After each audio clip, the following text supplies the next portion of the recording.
नाज़रीन अस्सलाम वालेकुम, आप देख रहे हैं आपका अपना चैनल ज़ाविया। मैं आपका मेज़बान गालिब सुल्तान। नाज़रीन, सिकंदर सुल्तान राजा बिल आखिर इस शख्स ने आर्टिकल 6 से डरते हुए, तौहीन अदालत से डरते हुए और तहरीक इंसाफ का जो इस वक्त प्रेशर बन चुका है, जो तहरीक इंसाफ के हक में तमाम तर चीजें बदल चुकी हैं, हवाओं का रुख तब्दील हो चुका है और सिकंदर सुल्तान राजा को अपनी मौत नजर आ रही है। आगे कुआं है, पीछे खाई है। तो ऐसी सूरत हाल में नाज़रीन बिल आखिर सिकंदर सुल्तान राजा साहब ने घुटने टेक दिए हैं और इसके अलावा अब इनके पास और कोई ऑप्शन नहीं था। सो सरे तस्लीम खम जो है नाज़रीन अब बिलाखिर हो चुका है और सिकंदर सुल्तान राजा ने पीटीआई के 39 कैंडिडेट्स को तहरीक इंसाफ का हिस्सा मानकर इनके नोटिफिकेशन जो हैं वो अपनी वेबसाइट के ऊपर जारी कर दिए हैं। इलेक्शन कमीशन ने 39 अरकान कौमी असम्बली को पीटीआई का मेंबर तस्लीम कर लिया है। इलेक्शन कमीशन ने इस हवाले से नोटिफिकेशन जारी कर दिए हैं। पीटीआई बतौर जमात पार्लियामेंट में पहुंच चुकी है। 39 पीटीआई अरकान असम्बली के नोटिफिकेशन इलेक्शन कमीशन की जानिब से जारी कर दिए गए हैं। बाकी के मामले पर इलेक्शन कमीशन ने सुप्रीम कोर्ट से रजू करने का ऐलान कर दिया है।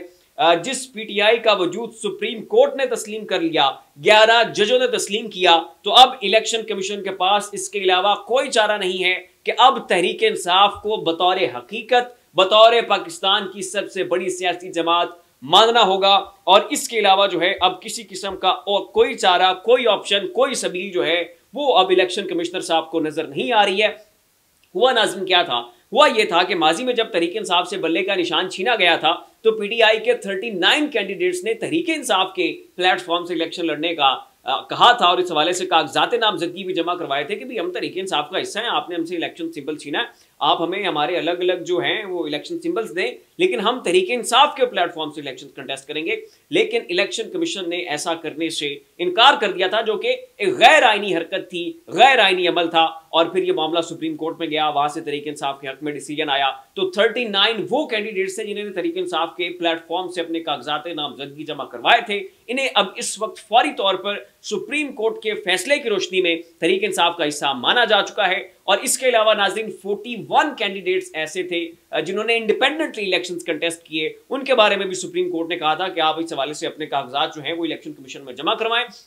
और इलेक्शन कमीशन जो है वो आपको तहरीक इंसाफ का हिस्सा तस्लीम करते हुए आप तमाम तर लोगों को जो है वो बतौर तहरीक इंसाफ जो है अब इलेक्शन कमीशन को आपको मानना होगा। अब इसके ऊपर नाज़रीन इलेक्शन कमीशन जो है इसने घुटने टेक दिए और सिकंदर सुल्तान राजा साहब बुनियादी तौर पर डरे हुए हैं, सहमे हुए हैं। तौहीन अदालत का खौफ है, आर्टिकल 6 का खौफ है। इनके खिलाफ सुप्रीम जुडिशल काउंसिल में तहरीक इंसाफ की जानिब से रेफरेंस दायर किया जा चुका है कि इन मौसूफ के खिलाफ जो है वो गद्दारी की दफात लगाएं और इनके खिलाफ मुकदमा चलाएं, क्योंकि ये तहरीक इंसाफ के खिलाफ एक पार्टी बने हुए हैं। तो खैर ये एक मामला है नाज़रीन, इसकी तफसीलात मैं आपके सामने रख चुका हूं। इससे भी अगली बड़ी खबर ये है, मोहम्मद मालिक साहब ने ये बहुत बड़ी स्टोरी ब्रेक की है और वो ये लिखते हैं और कहते हैं नाज़रीन, ये पूरा क्लिप जो है वो भी मैं आपको दिखाऊंगा ताकि पूरे एविडेंस के साथ, पूरे सबूत के साथ जो है वो आपके सामने बात पेश की जाए।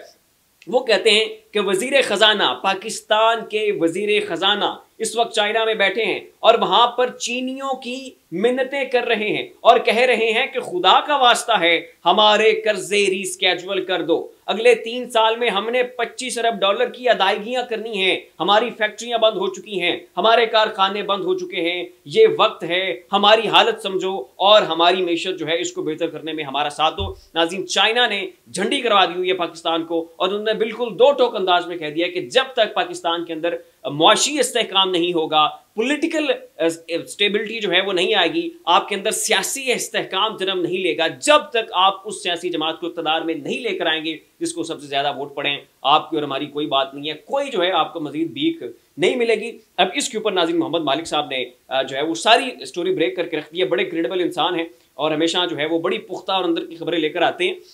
और मखसूस नशिस्तों वाले मामले के ऊपर भी इन्होंने बहुत पहले जो है वो खबर दे दी थी कि मखसूस नशिस्तों वाले मामले के ऊपर क्या फैसला आने जा रहा है, किस अक्सरियत के साथ आएगा, और बाद में हू बहू वैसा ही हुआ। क्या कह रहे हैं नाज़रीन मोहम्मद मालिक साहब, सुने इसके लिए। फैक्ट्रीज बंद हो रही हैं, कारखाने बंद हो रहे हैं, economy is a mess. $25 billion आपने अगले 3 सालों में कर्जे उतारने हैं। बाकी सब आपके फाइनेंस मिनिस्टर बैठे हुए चाइना में, वो मिन्नतें कर रहे हैं चाइनीज से, खुदा का वास्ता डेट शेड्यूल कर लो, 4-5 रुपए का शायद फर्क पड़ता है। ये है इकोनॉमी की हालत। ये है लॉ एंड ऑर्डर की हालत, ये है हमारी पॉलिटिकल स्टेलमेट। तो नाज़रीन, आपने सुना कि मोहम्मद मालिक साहब जो है वो क्या फरमा रहे थे। खबर मेरी बिल्कुल दुरुस्त है, मैं कोई अपने आप से जो है वो बातें बयान नहीं करता हूं, और जो मैं किसी एंकर के हवाले से कोई खबर नरेट कर रहा होता हूं वो बिल्कुल उन्होंने जो है वो कही होती है। अब नाज़रीन, अगली उससे भी बड़ी खबर, और वो ये है कि पीपल्स पार्टी के रहनुमा जो हैं वो यके बाद दीगरे और गाहे बगाहे तहरीक इंसाफ के हक में बयान दे रहे हैं। पहले मैं आपको अपने गुज़श्ता व्लॉग में यह बता चुका हूं कि नदीम अफजल चंद ने तहरीक इंसाफ के ऊपर पाबंदी की ममानियत की। ये कहा कि तहरीक इंसाफ की तमाम तर नशिस्तें उन्हें वापस दे दी जाए, चाहे वो फॉर्म 47 के मुताबिक हैं या वो मखसूस नशिस्तें हैं। और अब नाज़रीन, कमर जमान कायरा साहब इस मामले के ऊपर क्या राय दे रहे हैं, ये जरा सुने। पीपल्स पार्टी के एक और रहनुमा ने पीटीआई पर पाबंदी की मुखालफत कर दी। किसी पर क्रॉस लगाने का मतलब बहुत खौफनाक होता है। कमर जमान कायरा साहब कह रहे हैं कि किसी के ऊपर भी क्रॉस लगाने का अंजाम जो है, इसके जो कॉन्सिक्वेंसेज होंगे वो बहुत खतरनाक होंगे।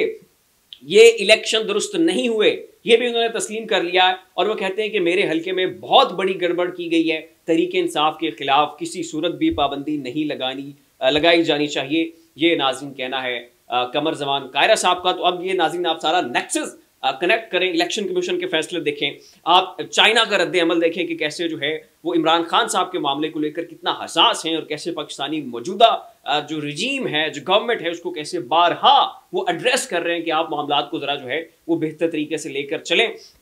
फिर कमर जमान कायरा साहब का स्टेटमेंट देखें, इससे पहले नदीम अफजल चंद का स्टेटमेंट जो है वो आप उठाकर देखें, कैसे पीपल्स पार्टी के अंदर से तहरीक इंसाफ के लिए आवाज़ें उठना शुरू हो चुकी हैं। और नाज़रीन, जो अगला व्लॉग में करने जा रहा हूँ, पाकिस्तान में नए इलेक्शंस होने जा रहे हैं। इमरान खान साहब ने जेल से इस हवाले से बड़ा अहम पैगाम भेजा है, क्या वो पैगाम वो अगले व्लॉग में उसके ऊपर बात करेंगे। फिर वक्त इतना ही। ऐसी मजीद लम्हा बलमा अपडेट्स के लिए हमारा चैनल ज़ाविया सब्सक्राइब कर लें। शुक्रिया।